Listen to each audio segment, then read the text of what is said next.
Hello? Well, my intended video has evolved thanks to circumstances that took place last night, so I'm starting over. I had something come to me a couple nights ago that seemed pretty profound, and I started filming yesterday and realized this was going to be one where I needed to have at least a cheat sheet, not a script because I can't track the script. And look at the camera, I just can't do script. But I needed to have some points laid out because I was all over the place. And then something happened that changed the whole slant. And so I'm back again today with a different way of looking at this, and with confirmation that this actually can be an effective way to look differently. The video is going to be about a different way to look at love. Now, I wasn't intending at all for this to be something that would slide into the twin flame category, but as it turns out, that's where it needs to go. Let me get comfortable here. So, I'm just going to tell you a little bit about what has been going on in my twin flame journey. Before I do that, though, I want to say, if you are here watching and you think that twin flames are all about ooey gooey romance and everything turning out exactly as you've dreamed your whole life, the fairy tale romance, oh my gosh, love ever after, devotion, no struggle, perfection, then you're just at the start of your journey, and this may be a little bit much for you to handle in this video, because the twin flame journey is not at all about ooey gooey love. It's about being triggered and finding out the things that we have been running away from our whole lives that need healing. It's painful. It is at times excruciating, but it is a blessing in my view, because the things that we are running away from that we have not healed negatively impact all of our relationships until we figure them out. It's just a whole lot of healing that is at our fingertips if we choose to dive in. But a lot of people are not going to choose to dive in because it's damn hard work. It really is. So there's my warning. If you want to think that everyone has a twin flame and that it is love and light and rainbows and unicorns and happiness ever after, this will be disillusioning. Not saying there can't be happiness, but it takes a lot of sadness, hurt, hard work before we get there for most of us. Okay, so my aha moment and how it flipped. So a few months ago, my guidance from my spiritual team changed. I was clued in by them very early on that this was my twin flame and that I needed to take my walls down, that this was an important person in my life and an important situation that I didn't want to ignore, even though at first blush it seemed like something where I would go, I don't need that.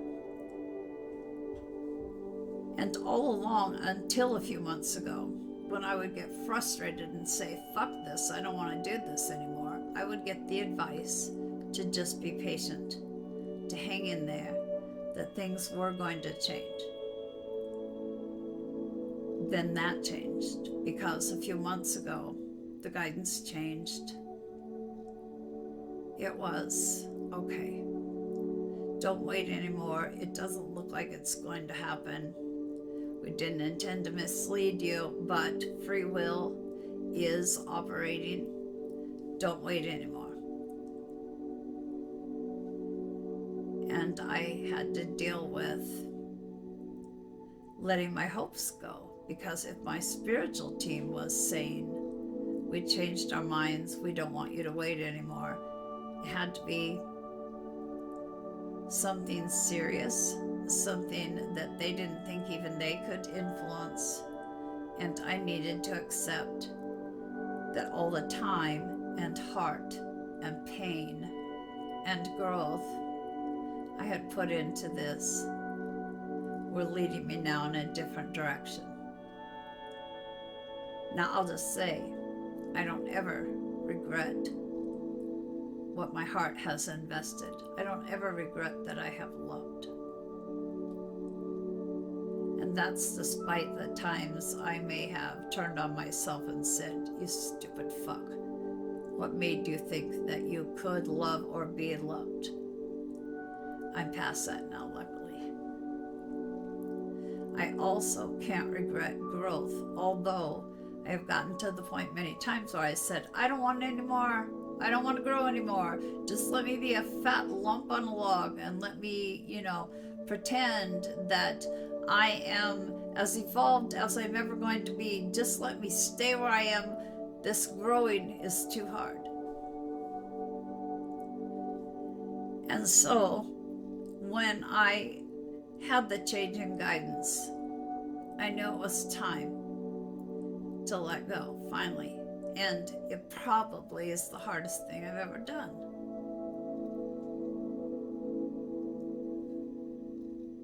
Along with the idea of letting go is surrendering.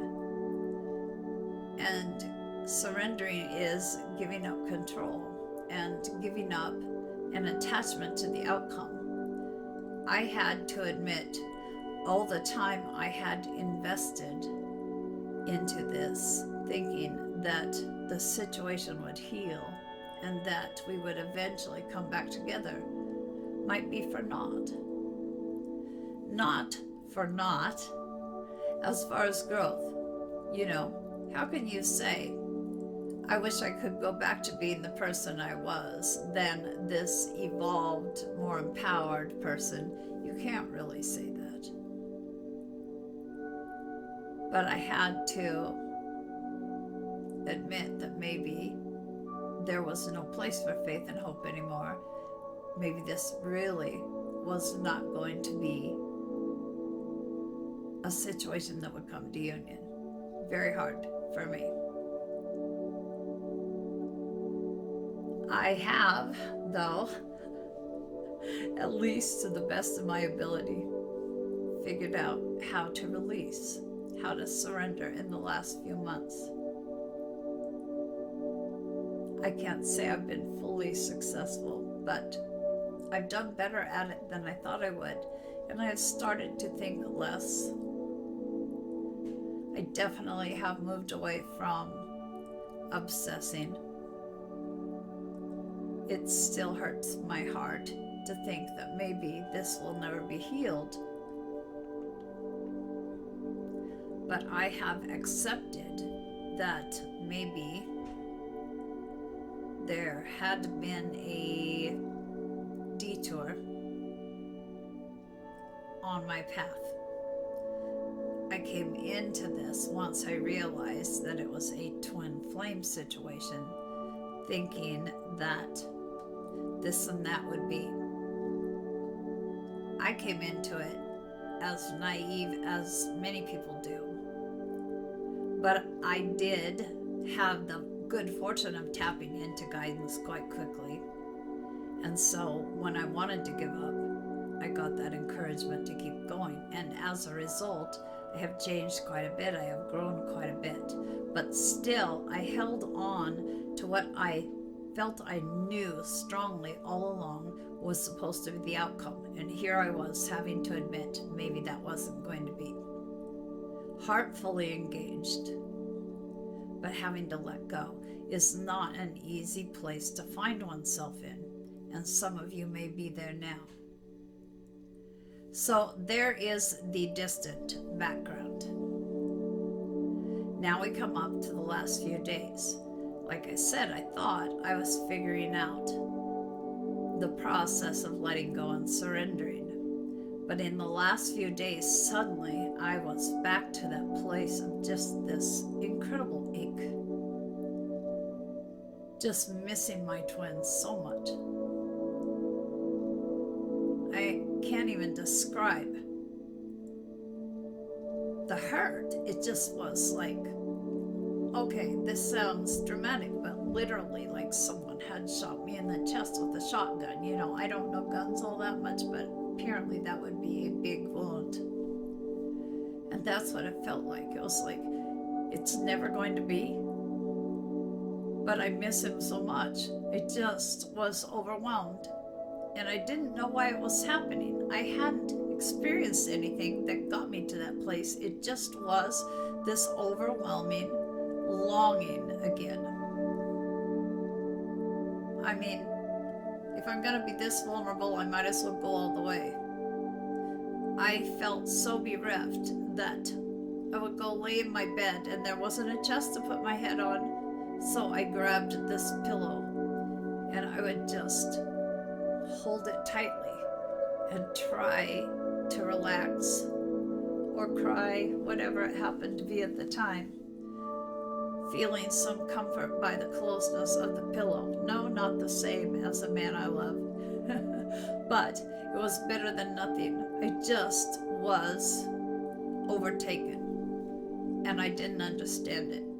And I finally got to the point I was doing so poorly at coping with this and not understanding why it was out of the blue here that I implored, I guess you would say, my spiritual team to help me see what the hell was going on. It didn't make sense. Why am I getting this now when you should be praising me for the progress I've made? You know, pat me on the back. Why are you letting this kind of stuff through if it's coming from somewhere? Or why is it being dredged up right now if this is not some kind of divine play to lead me somewhere? And the answer I got was, love is love. You know, honestly, I was in no mood to put up with something cryptic like that. I was like, look, I'm sincerely asking you for help. You know, I was all up in my head because I just wanted to shut down my heart that was aching so much. And, you know, that's a perfect way to fuck yourself up even more, is to get into your head. I was trying to explain away. I was trying to, you know, logically figure out what was going on. And so I said, you know, maybe I am just crazy. I mean, can I really love this man the way I do, not knowing him, having spent very little time with him? I mean, how can that be possible? Is it time for me to just admit that it's all this crazy illusion and I need to, I don't know, check myself in somewhere? I mean, I was trying to explain things away because the feeling was so overwhelming and so uncomfortable. So there's my question. Can I really love this man the way I do? I mean, does this make sense? It doesn't, does it? Are you going to tell me now this was all a joke? You know, ha ha ha, at least you grew, but now we're going to tell you that it was all a bunch of bullshit? And the answer again was, love is love. You can't use logic to explain why you feel it. There's no way that you're going to pull it out of a book.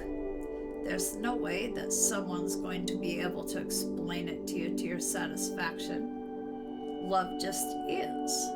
Love is love. And besides that, you've experienced this same kind of love before, so you shouldn't find it so unfamiliar. Why are you questioning it? You didn't question it before.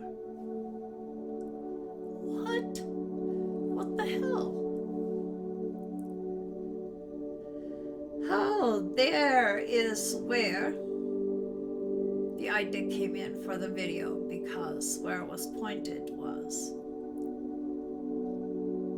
the divine counterpart connection is pure in the same way that the love is between a mother and her child. So it was presented to me, you didn't really know your child while it was inside your womb, and yet you had developed an incredible bond. You met your child for the first time and already loved them. You didn't bring logic in then, you relied on your heart. You knew that this little being was worthy of your love. You didn't know their personality, you hadn't spent time with them, they came out of the chute, and you just loved. No logic required. This is no different. Wow, talk about light bulb moments, because that is true. You do develop a bond with the child within your womb, knowing nothing about them, often not their gender, you don't know what their personality is going to be like, you don't know that when they come out and grow up a little, you might not even like them at times. You don't know that there will be times you'll be like, oh my God, I can't handle this. You just commit with your heart and you love them. I mean, as it's supposed to be. There is dysfunction potential, of course, and if I remember, that will be part of the video also, but I couldn't argue with that. I was trying to use my brain to figure out how I could possibly love this man the way I do, barely knowing him, having spent very little time with him. My mind wasn't going to have an explanation for it because it was love. It's love. And there is no logical explanation for why we love that way with some people. With some beings, we just love. And so that gave me the idea for the video, to explore how we can turn things around if we look at the way we feel about our divine counterparts in the same way that the relationship exists between a mother and her child. But I haven't even gotten to the good part yet. So I said already that, I had tried to film and something just wasn't coming together. I knew I needed to do at least a cheat sheet. And then I went on social media and I saw a picture. And I don't know if it was intended as I took it, but it sent me into, wow, I just don't even know how to describe it, a place that wasn't pleasant. Hurt, anger, rage, really. And that's not a place I allow myself to go to very often, and maybe that's why this all happened. We have these triggers so that we have to confront what we have been running away from, and anger is one that I run away from because I haven't learned how to properly express it.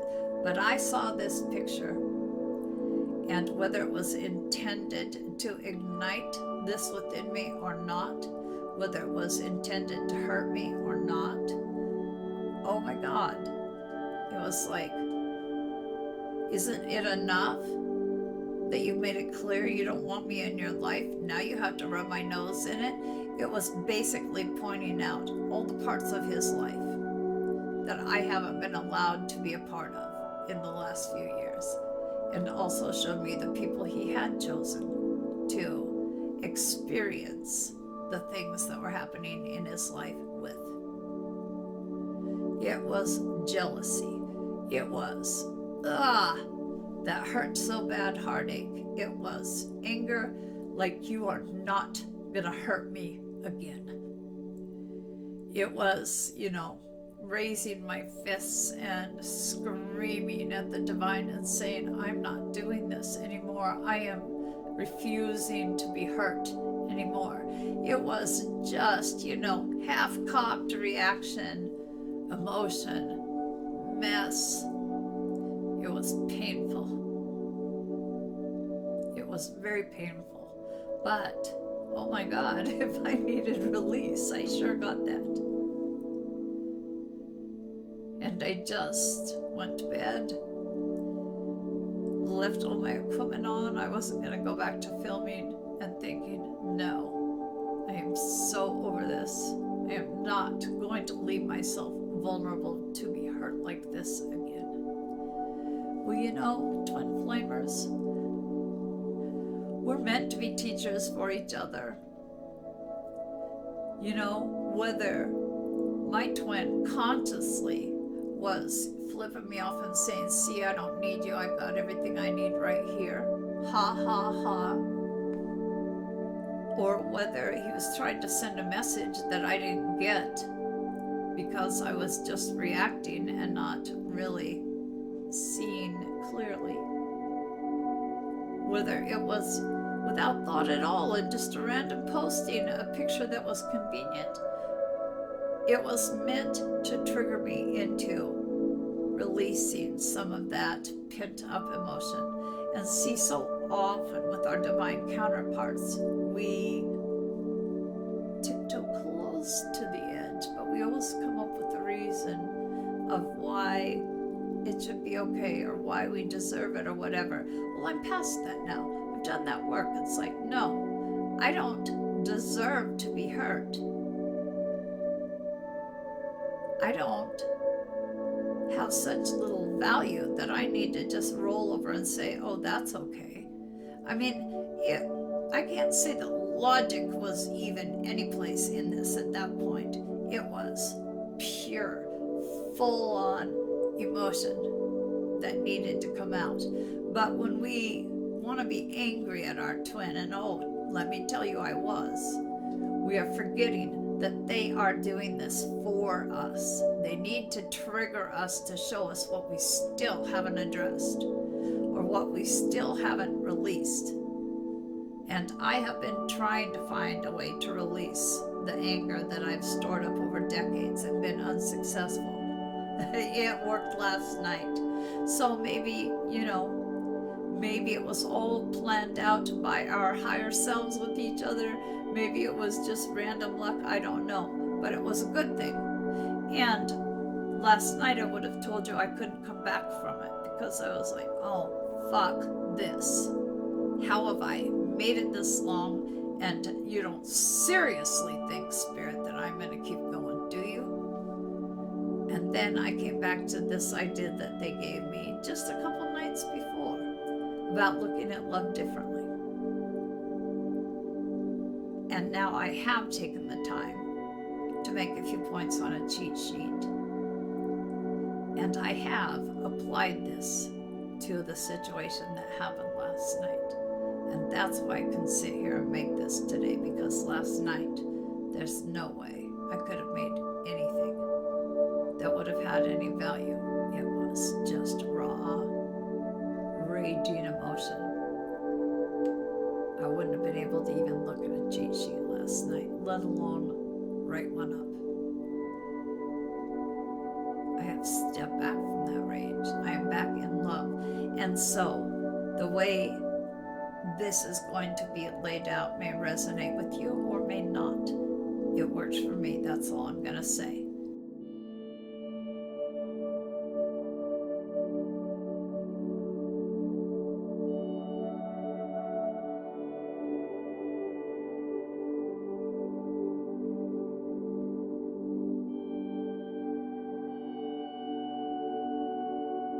Well, as sometimes happens, I had filmed what I thought was the remainder of the video, thought I was done, took my earrings out, and then thought, no, that's not the right way. Well, right way. That's not the way I believe I'm intended to present it. So I'm going to give this another shot.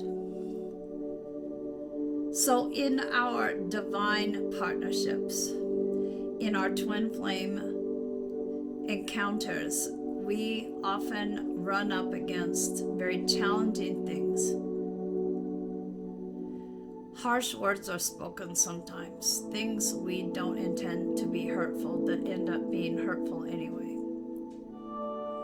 Sometimes we say we're not going anywhere and then we walk away.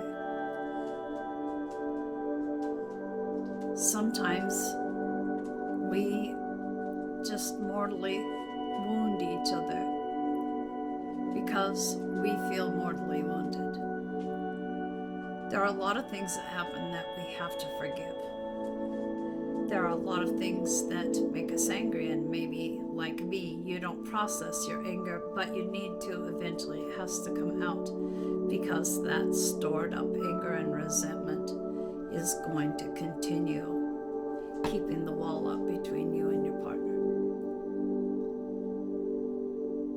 Sometimes we have to deal with being alone and dealing with everything on our own when we thought this was a person that would be by our side and, be holding our hand at least and letting us know they cared.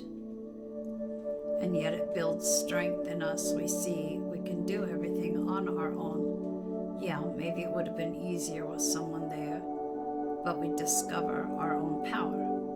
There are all sorts of things in a twin flame dynamic that are hard to get through, but we learn from all of them.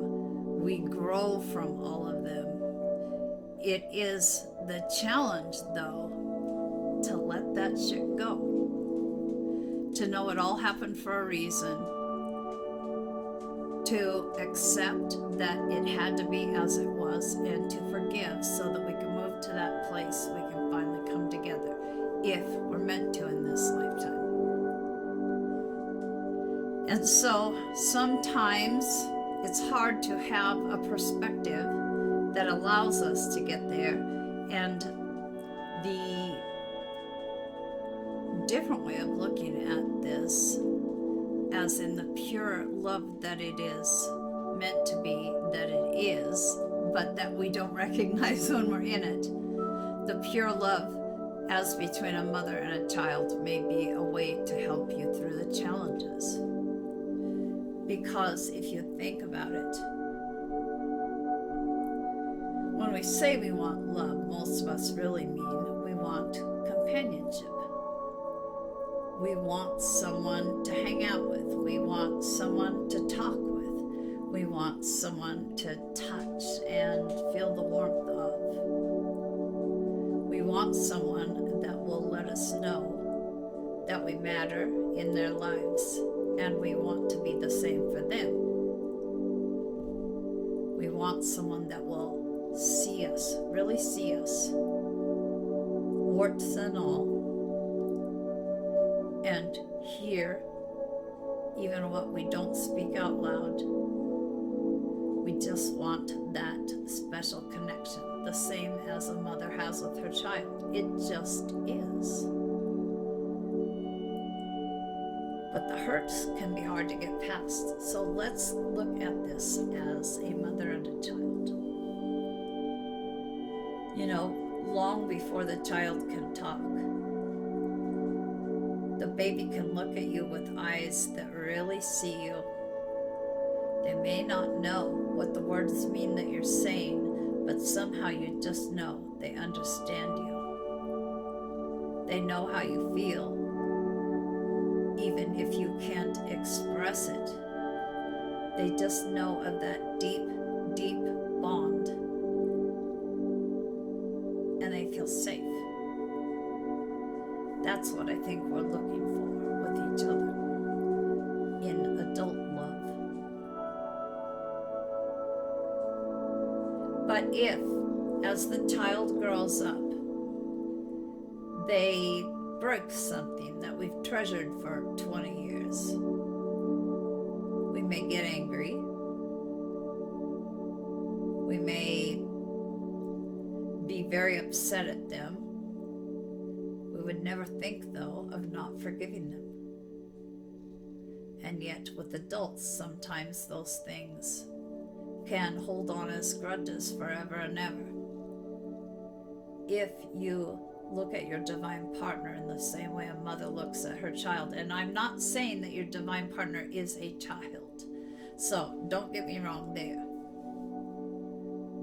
We would see that things happen to cause damage that were not done intentionally. And even if a child had a temper tantrum and picked up a vase you had from your grandma and threw it and broke it into a million pieces and it was intentional, you still would never think of holding a grudge and withholding your love. Now, in a in a healthy parent-child relationship, I understand how much dysfunction there is. And I understand that there are parents that would make that child pay forever for doing something like that, that would bring out as much guilt as they could, But we're talking in a healthy relationship, because that's what we want our twin flame relationship to be, is healthy. And when the child grows a little older and starts to, test out their independence, often very mean things can be thrown out at a parent. I don't remember exactly how that works, honestly. It's too long ago. But the kid says things that can be very hurtful to the parent. And maybe there is the slamming of doors and even a few days where communication is awkward. But if you remember that pure love of a mother with a child, the doors open eventually. They come together in hugs. And the child knows that their mother will love them no matter what. That's the kind of love that we're looking at here with our divine counterparts. If we can remember to let all that hurt ego, hurt heart, hurt stuff go to the side or away, and remember that all of this is for a purpose. I don't know if you've noticed this in your own life, but I, in my own life and observing, have seen, we are the meanest to the people we love. And I think that's because deep down we know they'll love us anyway. They'll forgive us. So if we could somehow think of how we would be able to repair things with the children that we have that unexplainable bond with, it might help us with our adult partners. And then there is this acceptance. In a healthy parent-child relationship, and I know there are many where this isn't the case, a parent accepts their child as they are, even if the child grows up to be something different than the parent had envisioned. And the child accepts parents even though they wear dorky clothes and embarrass them sometimes, There is that acceptance that can be there in a healthy relationship. Again, there's plenty of dysfunctional relationships. We're not going to talk about that because we don't want that to be our example. We forgive, we accept, hopefully, and we don't cling. So think about when the kid grows up, they're a teenager and they're about to graduate from high school. They want to go to college. It's very hard for some parents to let go. But in a healthy parent-child relationship, your child needs to go out there and experience the real world without you holding their hand and doing everything for them and guiding them. They have to learn their own lessons. They have to start establishing their own opinions and their own relationships. In a healthy relationship, we would never say, no, you can't go to college. You can't ever leave me. I need you too much. We would never place that on a child. So if in our twin flame relationships there come those times when there has to be separation, it should be looked at in the same way. the two have to go in their own directions to learn the lessons without the other holding their hand and guiding them. They have to learn of their own power. They have to learn just how capable and strong they are on their own. If we can remember that we would give so much more leeway to a child because of that special bond, and remember that we have that same kind of pure love, if we can dig through the ego crap with our divine partners, there is so much that could be resolved. That was a big sigh. Sorry, I don't even know where that came from. Anyway, you know, I understand that sometimes things are not going to turn out the way we thought they would originally. It's not a reason to withhold our love. It wouldn't be with the child, and it shouldn't be with the divine partner. It helped bring me back to love, to remind me that there is nothing, absolutely nothing that my child could do that would make me quit loving her. And it allowed me to get to that place that I can acknowledge there is nothing, absolutely nothing, that my twin could do that would make me quit loving him. It is that pure love. And that is love that exists whether the child is off to college or the twin flame is off learning their own lessons. We have to stay in love. And that includes loving ourselves and them. Whether this made sense or not, I don't know. I'm not going to give it another try. So if this is a disaster, this is what you're going to get.